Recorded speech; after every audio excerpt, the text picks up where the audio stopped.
Bismillahirrahmanirrahim. Alhamdulillahirabbil alamin wa bihi nasta'in ala umurid dunya waddin.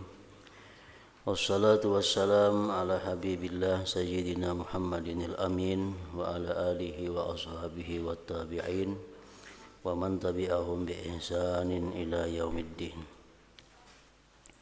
Qala al-musannif rahimahullah wa nafa'ana bi ulumihi fid dharain amin. Bahagian kedua, cara-cara meninggalkan maksiat. Jadi sebagaimana kita wajib mengetahui hal-hal yang dipardukan oleh Allah, perkara-perkara yang diwajibkan oleh Allah, kita wajib mengetahui agar kita bisa melaksanakannya. Nah, demikian pula kita wajib mengetahui dan mempelajari tentang maksiat, dosa-dosa, hal-hal yang dilarang oleh Allah agar kita bisa menjauhinya atau meninggalkannya.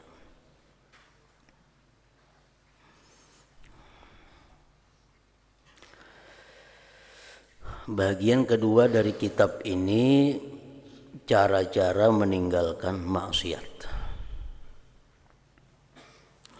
Ketahuilah hai talib, ketahuilah hai penuntut ilmu, bahwasanya agama itu terdiri dari dua bahagian.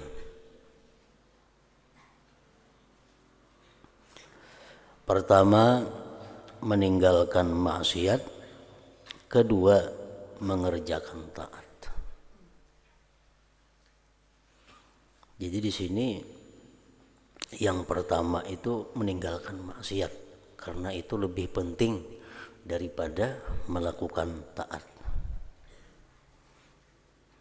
Rasulullah sallallahu alaihi wasallam diutus oleh Allah Subhanahu wa taala untuk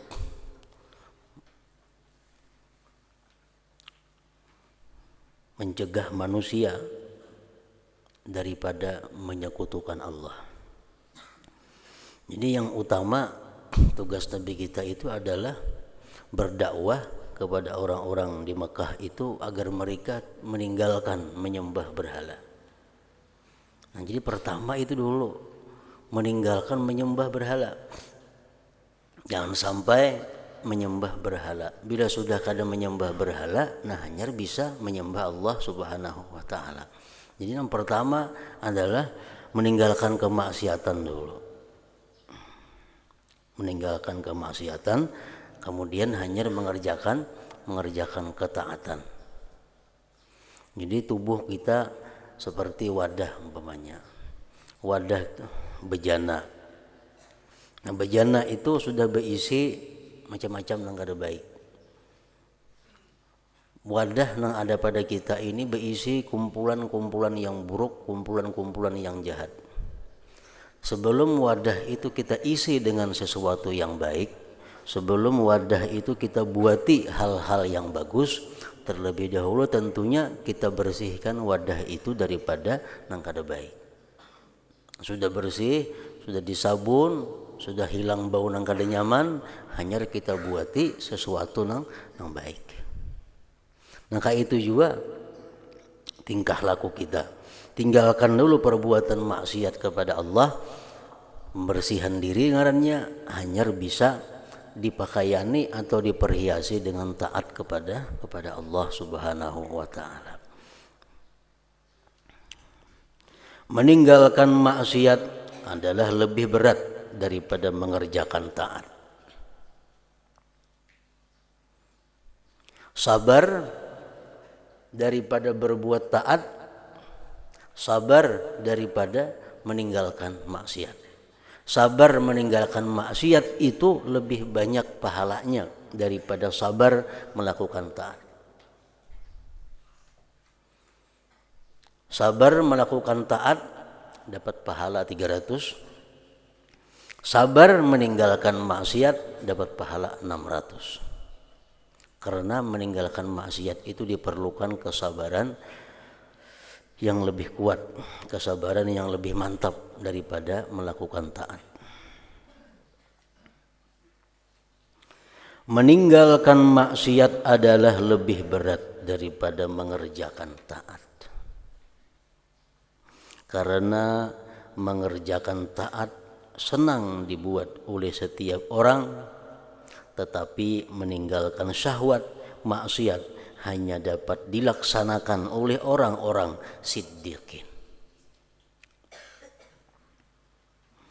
Oleh karena itu Rasulullah sallallahu alaihi wasallam bersabda, "Al-muhajiru man hajarasu wal mujahidu man jahada hawa."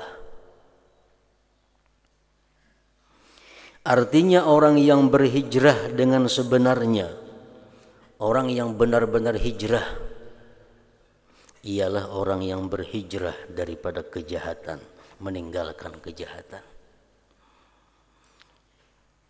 Dan mujahid yang sebenarnya, pejuang yang sebenarnya, ialah orang yang memerangi hawa nafsunya.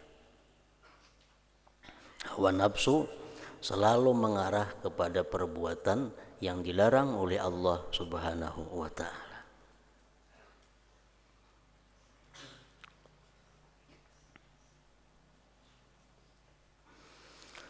Pasal pertama, cara-cara meninggalkan maksiat yang zahir, maksiat anggota.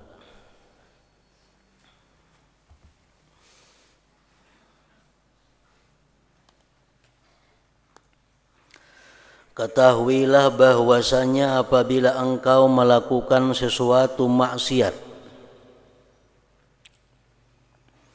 maka sebenarnya engkau melakukan maksiat itu dengan menggunakan anggota badanmu yang merupakan nikmat Allah yang dianugerahkannya kepadamu.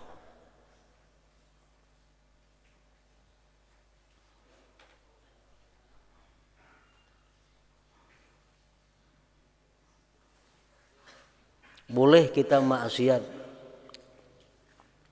silahkan maksiat kepada Allah, hendak minum arak, hendak berbuat zina, hendak berbuat riba, silahkan boleh aja berbuat maksiat itu.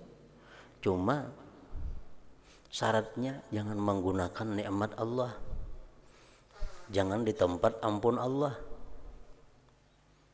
Ayo hendak minum arak, ayo hendak berzina, tapi jangan di tempat Allah. Di mana kehendaknya? Amun masih dalam dunia, dunia adalah milik Allah. Jadi boleh kita melakukan maksiat asal yang kita gunakan jangan nikmat Allah.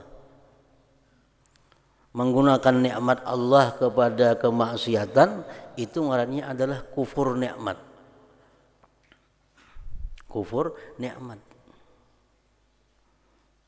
Orang yang kufur terhadap nikmat Allah, artinya orang yang menyalahgunakan nikmat Allah, itu azab Allah sangat pedih.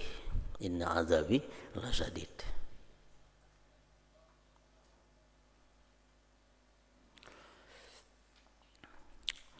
Apabila engkau melakukan sesuatu maksiat, maka sebenarnya engkau melakukan maksiat itu dengan menggunakan anggota badanmu yang merupakan nikmat Allah yang dianugerahkannya kepadamu,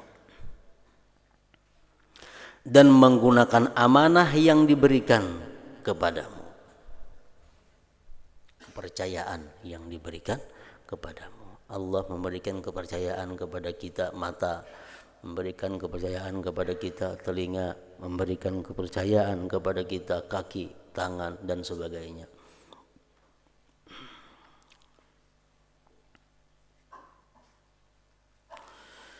Jadi ketika engkau menggunakan anggotamu untuk melakukan maksiat, bermakna berarti engkau menyalahgunakan nikmat yang dianugerahkan dan mengkhianati terhadap amanah yang diberikan.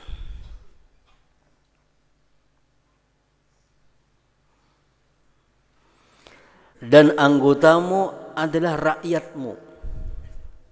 Tangan, kaki, mata, telinga itu adalah anak buah kita, rakyat kita. maka hendaklah engkau berpikir baik-baik bagaimana sepatutnya engkau menjaganya, menjaga rakyat itu.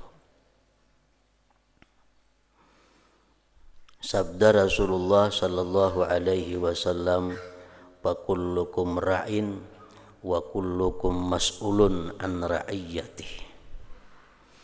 Artinya maka kamu semua adalah pengembala, pemimpin maksudnya. Dan kamu semua akan ditanyai tentang pengembalaannya, kepemimpinannya itu.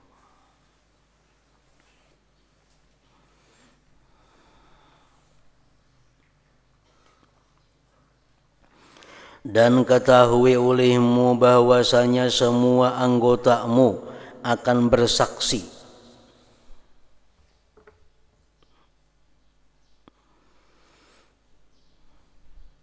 ke atas segala perbuatanmu di padang mahsyar kelak. Belum lagi ditambah saksi-saksi yang lainnya.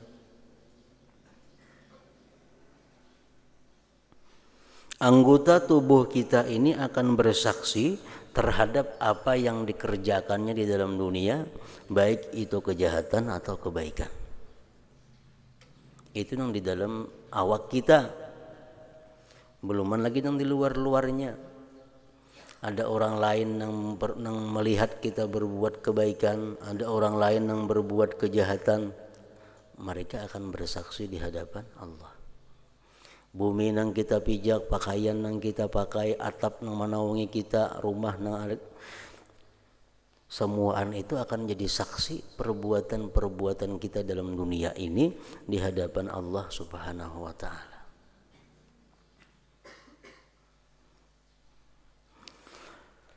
Semua anggotamu akan bersaksi ke atas segala perbuatanmu di padang mahsyar kelak, dengan menuturkan perkataan yang lancar dan terang.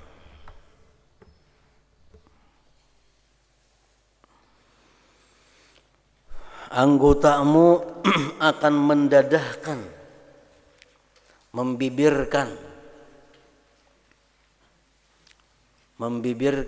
membuka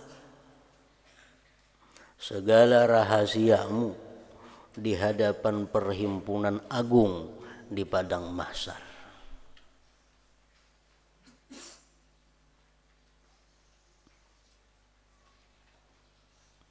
Dan itu sudah tandanya orang yang bakal celaka, bahwa dia akan disidang oleh Allah Subhanahu wa taala di padang mahsyar itu di hadapan khalayak umum. Kita ini misalnya berkumpulan sebanyak orang. Nah, di sidang kita di sini, di tengah orang melihat semuaan, orang mendengar semuaan, itu alamat orang ini pacang sakit. Nah, kalau alamat orang yang baik itu, dia akan disidang oleh Allah di tempat yang tertutup, nah orang kada melihat. Di padang mahsyar dia disuruh masuk ke satu tempat yang terdinding, orang kada melihat. Nah di situ dia ditanyai oleh Allah Subhanahu wa taala macam-macam pertanyaan. Ini tanda orang yang bakal selamat. Tapi kalau kita disidangkan di hadapan orang banyak, itu alamat atau tanda kita akan menemui kesulitan-kesulitan.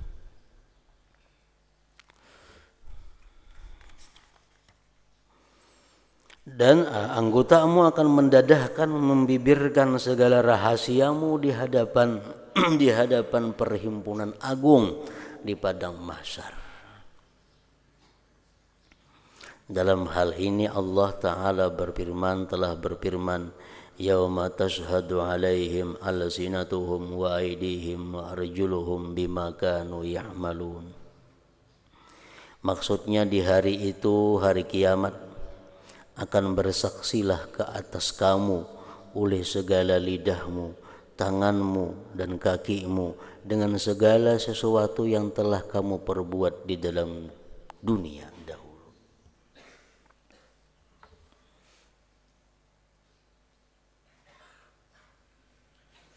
Jadi apa yang kita perbuat di dalam dunia ini kada akan hilang begitu saja. kada akan terhapus dosa-dosa, baik dosa lewat manapun kita melakukan dosa, itu dosa akan tetap ada. Macam suara kita nih, suara kita ini akan terus sampai ke atas. Mungkin hilang di pendengaran kita saat ini, tapi suaranya akan terus sampai ke atas sana. Nah, perbuatan-perbuatan dosa, rekaman-rekaman perbuatan kita itu kada akan hilang dan hanya bisa dihapus yang maksiatnya dengan istighfar dan tobat kepada Allah Subhanahu wa taala. Selama kita kada istighfar, selama kita kada tobat, maka seluruh rekaman-rekaman perbuatan dosa kita itu akan jelas diperlihatkan Allah di hari kiamat kaina kepada kita. Jadi setiap orang itu mempunyai rekaman dirinya masing-masing. Setiap orang mempunyai rekaman dirinya. Nah, akan diputar rekaman diri kita di hadapan orang banyak. Niyalah ikam, iya. Niyalah ikam berbuat maksiat. Nah, di situ sama ada kayak orang merekam lawan video tuh, ada tanggalnya, ada jamnya, ada semuaan lengkap data-data yang pernah kita lakukan di dalam dunia ini. Itu dijelaskan dalam Al-Qur'an.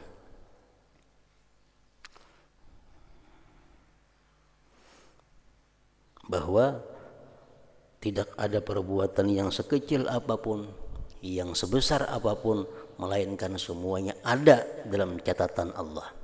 Artinya dalam rekaman di sisi Allah Subhanahu wa taala. Jadi kita kada kau menghindar data-datanya lengkap. Nah, itu artinya yauma tashhadu alaihim alsinatuhum wa aydihim wa arjuluhum bima kanu ya'malun.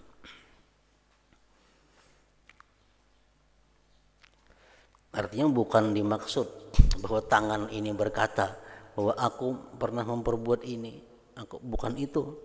Tapi lebih jelas daripada itu lagi. Lebih jelas daripada tangan kita berbuat kebaikan, bukan tangan yang bersuara aku berbuat kebaikan. Tangan berbuat dosa, bukan tangan aku berbuat dosa, bukan itu. Lebih jelas daripada itu. Bahwa terlihat dengan jelas gambar rekaman yang kita kerjakan itu di alam akhirat kaina, kada akan hilang.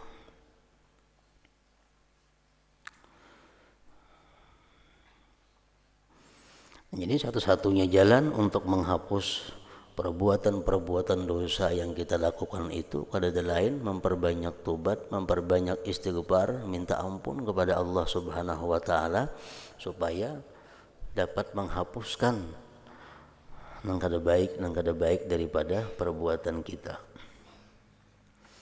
Di hari kiamat akan bersaksilah ke atas kamu oleh segala lidahmu, tanganmu, dan kakimu dengan segala sesuatu yang telah kamu perbuat di dalam dunia dahulu. Allah berfirman lagi, al-yawma nakhtimu ala afwahihim wa tukallimuna aydihim wa tashhadu arjuluhum bima kanu yaksibun. Maksudnya pada hari ini, hari kiamat, kami akan kunci mulut-mulut mereka. Mulut kita ada berfungsi.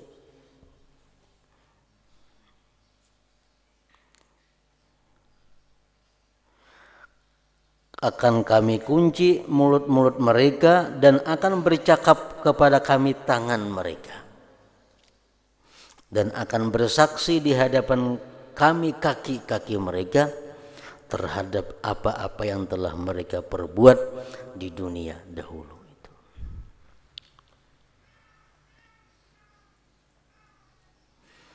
Maka jagalah baik-baik seluruh anggotamu, khususnya anggotamu yang 7, karena pintu neraka itu 7. Pintu neraka 7. Jahannam, Laza, Hutamah, Sa'ir, Sakar, Jahim, Hawiyah. pintu-pintu neraka. Dan telah ditentukan setiap pintu itu untuk dimasuki oleh kumpulan yang telah melakukan perbuatan maksiat dengan salah satu di antara 7 anggota badanmu. Orang yang banyak melakukan maksiat lewat matanya, masuknya sini. Orang yang banyak melakukan maksiat lewat telinganya, masuknya sini. Orang yang banyak melakukan maksiat lewat kemaluannya, masuknya ke pintu ini.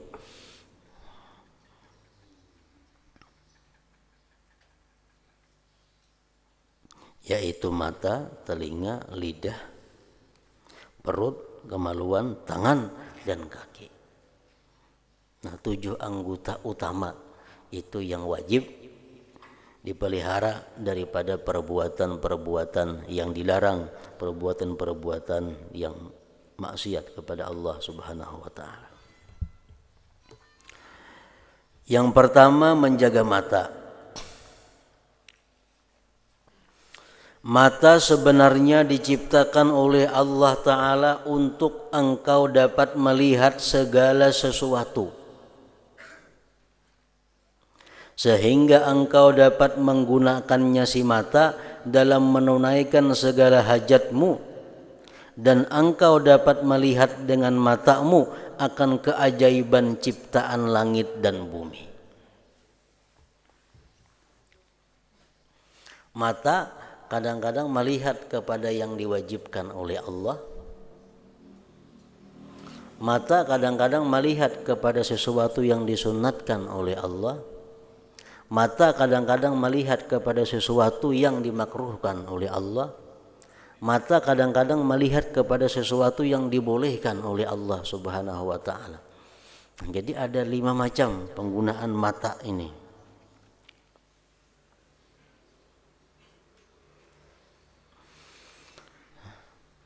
Yang kesemuaannya, yang 5 macam penggunaan mata itu akan ada pertanggungjawabannya di sisi Allah Subhanahu wa taala.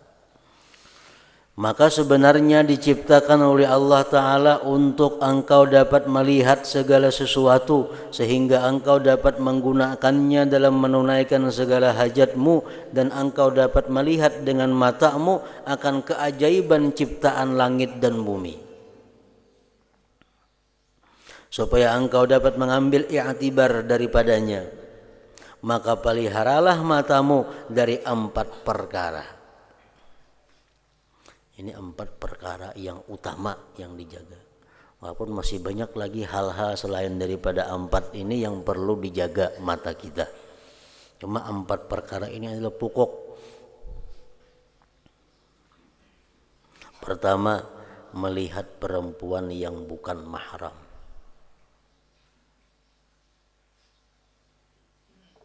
Itu bagi laki-laki. Kalau bagi perempuan tentunya melihat laki-laki yang bukan mahram.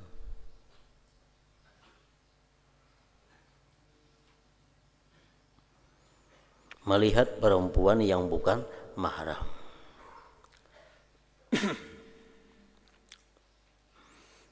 Yang kedua, melihat gambar-gambar yang lucah, yang cerubu, yang porno, yang membangkitkan syahwat.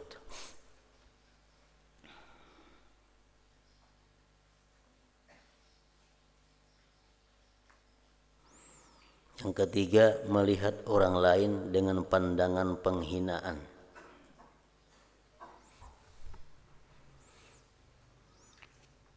Melihat orang lain dengan pandangan meremehkan.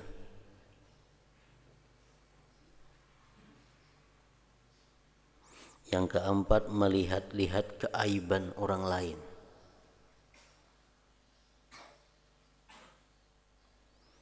Nah, itu semuaan yang diharamkan oleh Allah.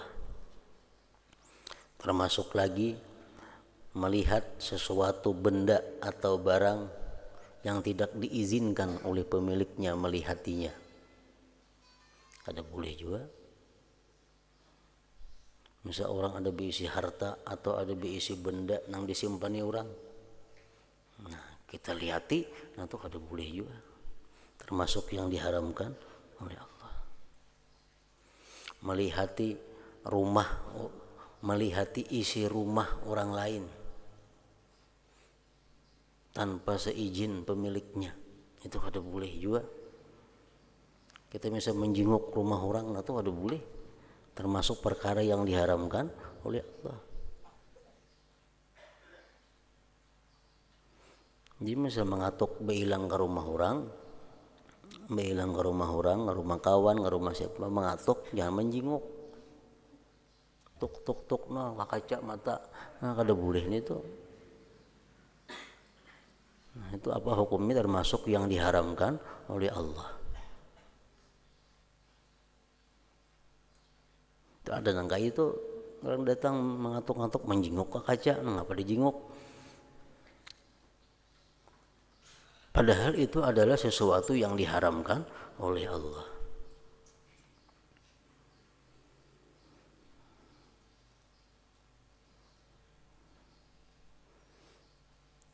Itu dijadikan salam, dijadikan izin, itu untuk menjaga itu. Maka kita mengatuk lawang, kita mengucapkan salam kepada orang yang kita hendak beilang, itu digunakan untuk menjaga sesuatu yang di dalam rumah. Jadi jangan hendak masuk menyerunung ke rumah orang, jangan. Kalau kada dikatuk dulu, kada assalamualaikum dulu, bila kada jelas ada izin nang di dalam rumah, kada boleh masuk. Kecuali pembukaan lawangnya umpamanya, nah itu kan itu berarti menyilahkan aja masuk. Lawang orang betutup walaupun kada bakunci, jangan sebuka-buka, kada boleh masuk itu. Kenapa? Karena dalam rumah itu banyak hal-hal yang mungkin haram dilihat oleh orang di luar rumah.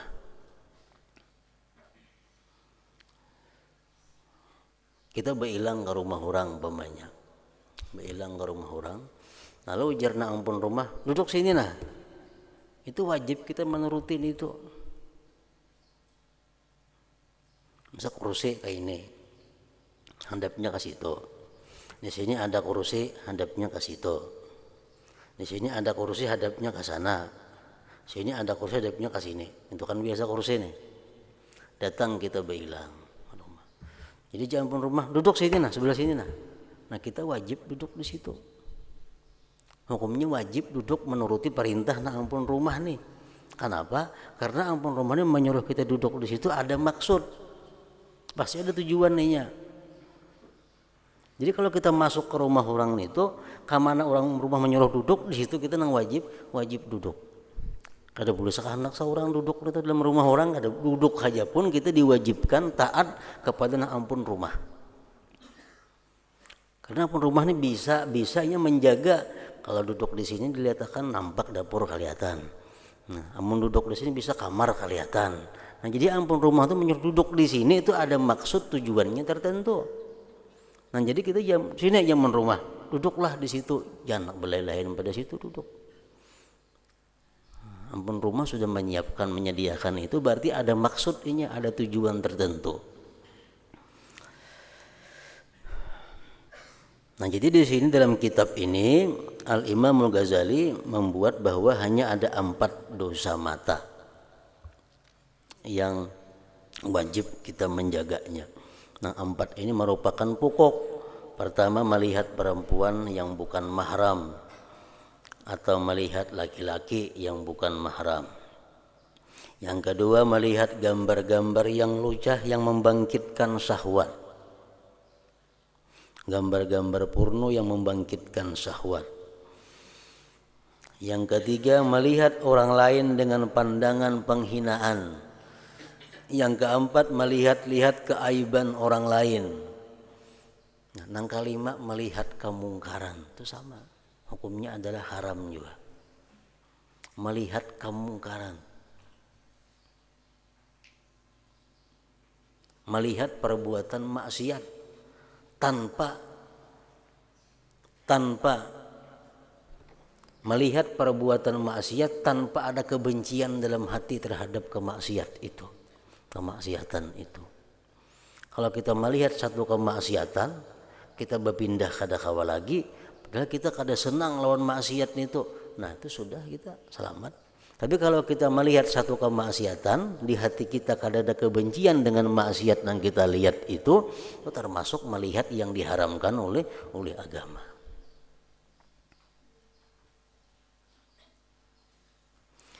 Nah, jadi dosa-dosa di mata itu macam-macam. Ada dosa besar, ada dosa kecil. Nah, kalau dosa kecil itu akan bisa hilang dengan sendirinya dengan melakukan perbuatan-perbuatan yang baik. Tapi kalau dosa mata itu dosa yang tergolong besar kayak menghintip akan orang. Nah, misalnya rumah orang diburu, diluangin rumah orang. Nah, mata itu dosa mata tapi dosanya besar.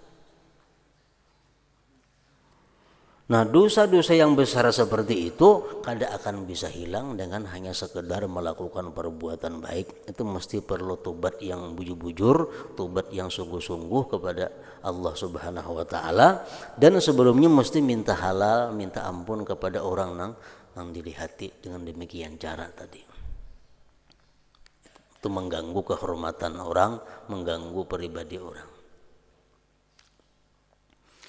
Al-Imam Al-Ghazali mengatakan dalam kitab Ihya Ulumuddin bahwa perbuatan yang baik akan menghapuskan perbuatan yang jahat, terutama itu dimaksudkan adalah yang sesuai. Terutama yang dimaksudkan yang sesuai dengan perbuatan maksiat itu. Nah, kalau kita menggunakan mata kepada yang diharamkan Allah, kita menggunakan mata kepada hal yang dibenci oleh Allah, cara menghapuskannya itu adalah lewat mata juga. Itu yang utama. Misal mata kita melihat kepada yang diharamkan Allah, nah kita ganti dengan memandang kitab, umpamanya mempelajari hukum-hukum Allah. Nah, kita memandang kepada kitab yang isinya ilmu tentang hukum-hukum Allah, itu akan banyak menebus dosa-dosa di mata, terutama dosa-dosa yang kecil tadi. Nah, kita membaca Al-Quran walaupun hafal, membaca ratib walaupun hafal, membaca wirid walaupun hafal, tapi kita berkitab, berbuku, itu jauh lebih bermanfaat daripada yang berhafalan itu. Kenapa? Karena kalau bahapal itu kadang datang masuk dosa menghapus nang di mata. Nah, kalau kita berbuku ini membaca Quran Yasin padahal hafal berbuku, Tabarak hafal berbuku, wirid hafal berbuku, ratib hafal tetap berbuku. Itu gunanya apa? Untuk menghapuskan dosa-dosa kita nang kada karuan lewat mata. Nah, jadi perbuatan dosa lewat mata hendaknya ditebus dengan lewat mata juga. Itu lebih cepat menjadi Imam Ghazali menghapuskan dosa daripada yang lainnya. Misalnya kita berbuat dosa lewat mata, nah, lalu kita ganti dengan sedekah. Sedekah perbuatan baik juga. Nah, ini menghapuskan dosa juga. Cuma yang lebih tepatnya, yang lebih berpengaruhnya bila dosa lewat mata juga kita menebus lewat mata. Dan pahala lewat mata nang jelas, nang nyaman kita temui adalah membaca Al-Quran, membaca kitab. Nah, itu nyaman dosa pahala-pahala lewat mata nang nyaman digawi, nang dilaksanakan. Jadi setiap kali kita mutalaah, makin banyak kita menelaah hukum-hukum Allah, makin banyak kita membaca kitab-kitab, makin banyak dosa-dosa di mata yang dihapuskan oleh Allah Subhanahu wa taala. Apalagi kita misalnya membaca Quran sehari setengah jam, malam membaca Quran setengah jam. Nah, sejam sudah mata kita di jalan yang baik. Sejamlah sudah mata kita menghapuskan dosa-dosa di mata itu. Tambah kita pulang tengah 2 jam belajar membaca kitab. Tambah pulang kita siang tengah 2 jam memandang kepada kitab. Nah, itu samuan yang kita pandang-pandang itu adalah kebaikan yang menghapuskan dosa kita lewat mata.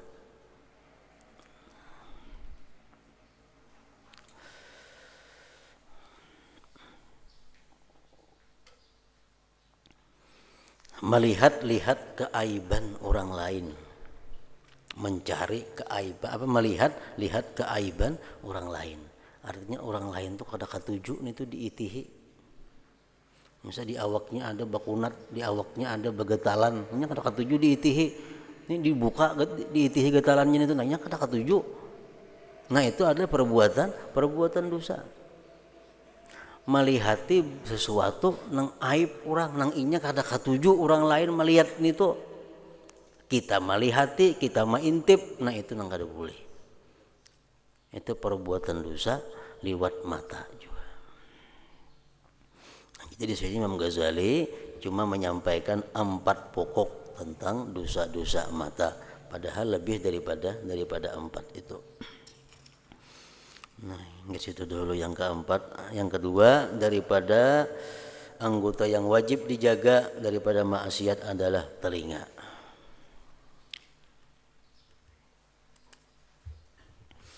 Ila hadratin Nabi sallallahu alaihi wasallam al-Fatihah.